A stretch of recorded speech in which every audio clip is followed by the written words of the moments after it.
여러분 안녕하십니까. 4월 24일 수요일 넘치는 우리 교회 매일 묵상 시작하도록 하겠습니다. 오늘 본 말씀은 신명기 32장 34절부터 52절까지 말씀입니다. 이 모세의 노래에 대해서 계속 묵상하고 있어요. 모세의 노래를 월요일, 화요일, 수요일, 오늘까지 이제 나눠서 묵상하고 있습니다. 모세의 노래가 기록된 목적은 하나님의 계명, 하나님의 율법을 지키도록 까먹지 말게 하기 위해서라고 이렇게 말씀드렸었습니다. 맨 처음에는 하나님께서 처음 월요일 내용이죠. 하나님께서 너희를 인도하시고 보호하시고 했던 그 모든 것들을 기억해라 라는 이야기였고, 두 번째는 어제 본문이죠. 그렇게 하지 않아서 경노하시는 하나님에 대해서 살펴보았습니다. 자, 여러분들에게 한번 문제를 내볼게요. 우리가 신명기를 진짜 오랫동안 이렇게 묵상했는데 여러분 생각하시기에 다음 내용은 무엇일 것 같아요? 첫 번째는 하나님 너희를 인도하셨어. 두 번째는 너희들이 하나님을 떠나서 하나님을 배반하고 그래서 하나님이 경노하셨어. 이렇게 얘기했어요. 그 다음 뭐겠어요? 네, 그렇죠. 그겁니다. 여러분 생각하는 거 그거 맞아요. 왜냐하면 이스라엘 백성들에게 모세가 했던 모든 이야기의 종합이 바로 이 모세의 노래라고 이야기하지 않았습니까? 그러니까 모세가 맨날 무슨 얘기했어요? 하나님 너희를 보호하셔. 그럼 너희들 배반했잖아. 그렇지만 하나님이 너희를 여전히 인도해 주시고 너에게 은혜를 주실 거야. 이 얘기거든요. 이 얘기. 그러니까 오늘 이 모세의 이야기의 결론 부분도 결국에는 하나님이 그럼에도 불구하고 너희를 인도하시고 너희를 이끌어내시는 것에 대해서 이야기를 할 거라는 것이죠. 여러분, 이게 우리가 이 문제를 좀 심각하게 보기는 해야 됩니다. 왜냐하면 인도해 주시고 배반하고 다시 회복시켜 주시고 이 일들이 계속 반복되다 보니까 우리가 뭐 하나님 배반하고 우리 마음대로 살고 뭐 죄짓고 살아도 결국 뭐 다시 하나님께 돌아가는 거 아니야? 라고 생각하신다면 그건 정말 큰 오산이 되는 것이죠. 하나님은 그렇게 속임 당하시지 않습니다. 하나님께서 기다려 주신다고 했지 그 심판이 이르지 않을 거라고는 하지 않았어요. 언제 있을지 모르지만 없는 건 아니라고 우리가 분명히 이야기를 했었습니다. 그러니 오늘 이 본문에 다시 돌아오라고 하시는 이 하나님의 음성도 여전히 사랑 가운데 심판도 있음을 기억하면서 묵상해 봐야겠다라고 저는 생각해 봅니다. 36절 말씀 한번 보십시오. 36절입니다.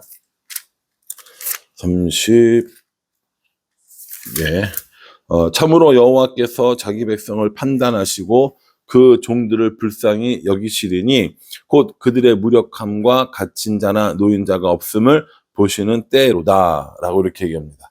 하나님이 그 종들을, 이스라엘 사람들을 불쌍히 여기고 긍휼히 여기시겠다라고 이렇게 말씀하고 계시는 거거든요.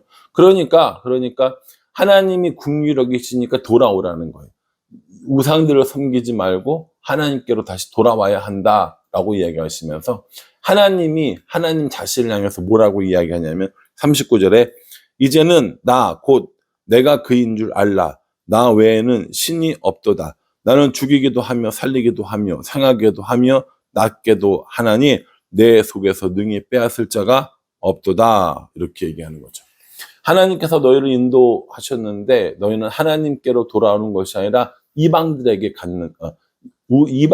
신들에게 갔는데 그 이방의 신들이 너희를 지켜주더냐? 너희의 반석이 되겠느냐? 너희의 피난처가 되느냐? 아니다. 이렇게 말씀하시면서 내가 바로 그로다. 내가 바로 참 하나님, 참 신이다. 라고 얘기하면서 죽이기도 하시고 살리기도 하시고 높이기도 하시고 낮추기도 하시는 하나님이라고 말합니다. 나중에 이제 그 사무엘 상에 가면 한나의 노래가 있는데 그 한나의 노래에도 이 얘기가 나오죠.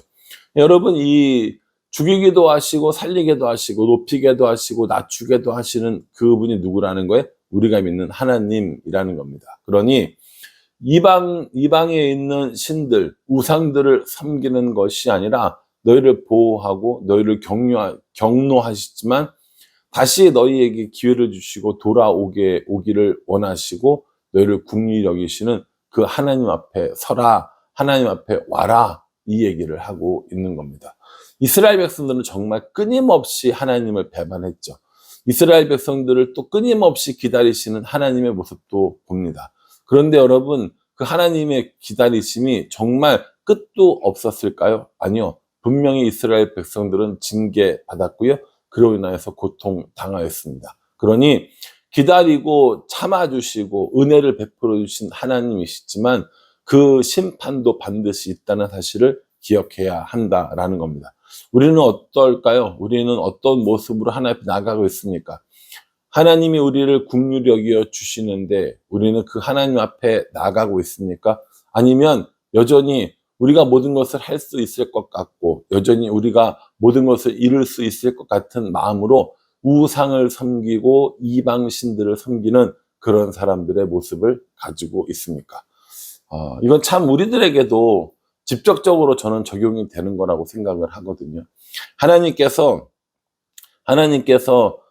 내가 참신이고 내가 참 하나님이고 우상들은 너희의 피난처가 아니고 하면서 40절에서 42절 사이에 내가 라고 하는 이 말을 얼마나 많이 사용하시는지 모릅니다. 40절 한번 보실래요? 이는 내가 하늘을 향하여 내 손을 들고 말하기를 내가 영원히 살리라 하였노라. 41절이요.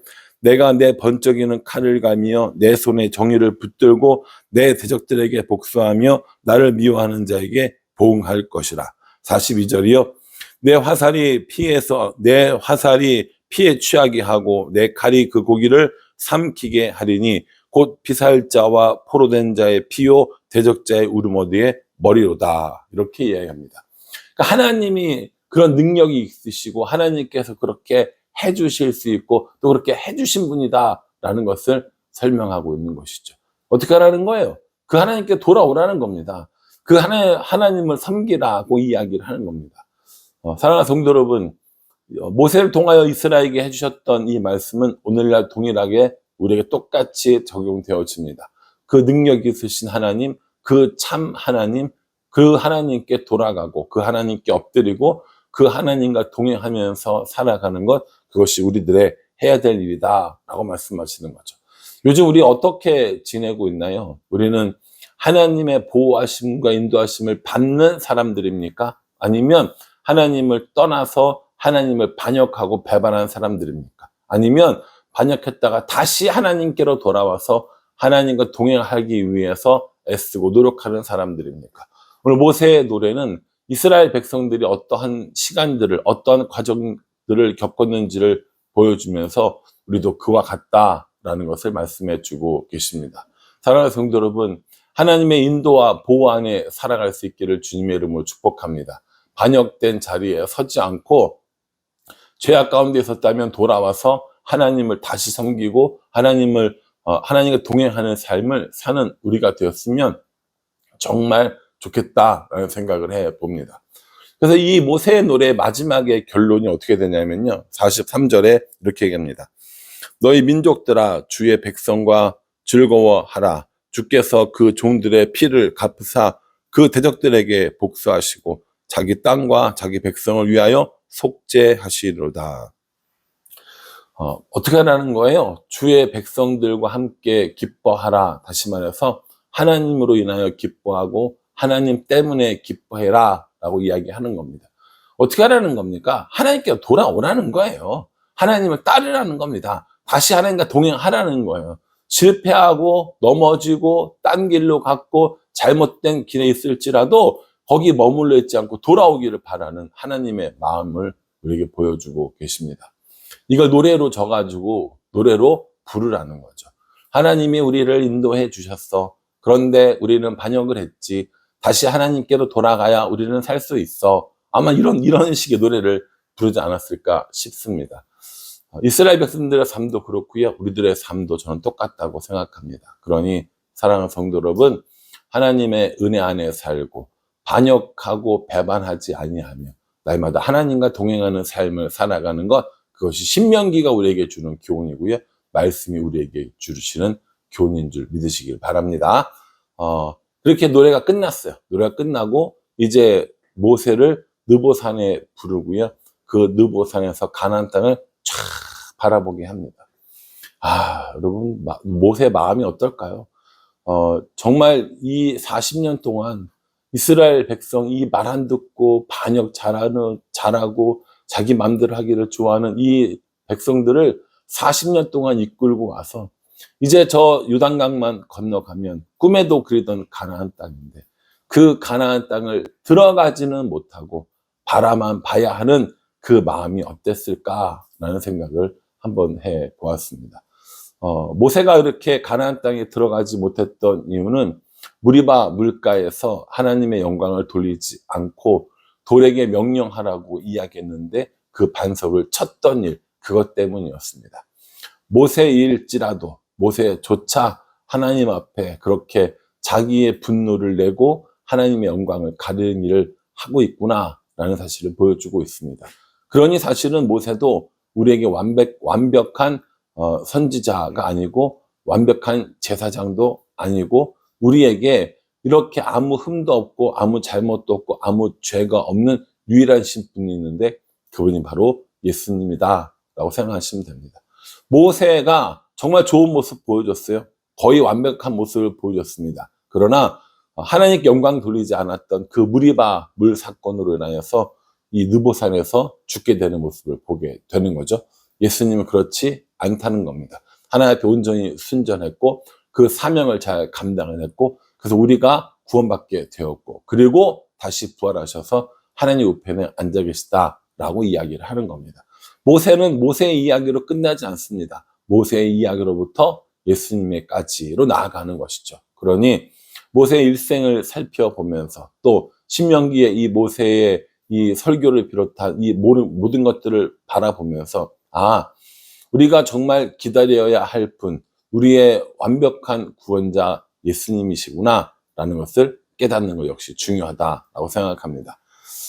모세가 정말 수고 많이 했습니다. 얼마나 많이 힘들었을까 싶은 마음도 있고 얼마나 많이 아쉬웠을까라는 마음도 있습니다. 어쨌건 이제 모세의 시대는 끝이 났습니다. 신명기를 통하여서 백성들에게 해 주어야 했던 3편의 설교와 또 노래를 지어서 가르치는 이 모든 사명을 잘 마칠 수 있었습니다. 이제 모세 이후에 어떤 일들이 진행되어지는지 내일 본문에서 나오는데 단순히 모세 이후의 일뿐만 아니라 이제 모세가 자신의 온 힘을 다하여서 이스라엘 백성들을 축복해 주는 장면이 나옵니다. 그러니까 내일부터는요, 이스라엘 백성들을 향한 이스라엘 백성들을 향한 이 모세의 축복의 이런 장면들을 한번 살펴보도록 하겠습니다. 오늘 이 말씀을 통하여서 하나님을 즐거워하고 하나님께 돌아가며 하나님과 동행하는 삶을 살기를 결단하는 우리 모두가 되기를 주님의 이름으로 축복합니다. 기도하겠습니다. 하나님, 모세가 노래를 다 지어서 백성들을 가르치고 그 말씀대로 살기를 다짐하고 있습니다. 이스라엘 백성뿐만 아니라 우리도 마찬가지입니다. 우리도 하나님의 은혜와 보호 아래 살았지만 하나님을 배반하고 하나님 앞에 나가지 못하는 일들이 얼마나 많았는지 우리 자신을 쳐다보게 됩니다. 그러니 우리도 하나님께 다시 돌아오고 하나님의 은혜를 입고 살아갈 수 있도록 도와주시옵소서. 끝까지 사명을 완수했던 모세, 그러나 느보산에서 죽게 되고 요단강을 건너가지 못하는 것을 보면서 우리를 위해 완벽한 구원을 이루어 주신 예수님을 다시 한번 생각해 보게 됩니다. 예수님을 힘입고 예수님과 함께 은혜 가운데 살아가는 오늘 하루가 될 수 있기를, 우리들의 삶이 될 수 있도록 인도하여 주시옵소서. 예수님의 이름으로 기도합니다. 아멘. 여러분 이 말씀 잘 기억하시면서요, 오늘 하루도 하나님과 동행하고 하나님과 함께하는 그런 은혜스러운 하루가 될 수 있기를 간절한 마음으로 기도하겠습니다. 감사합니다.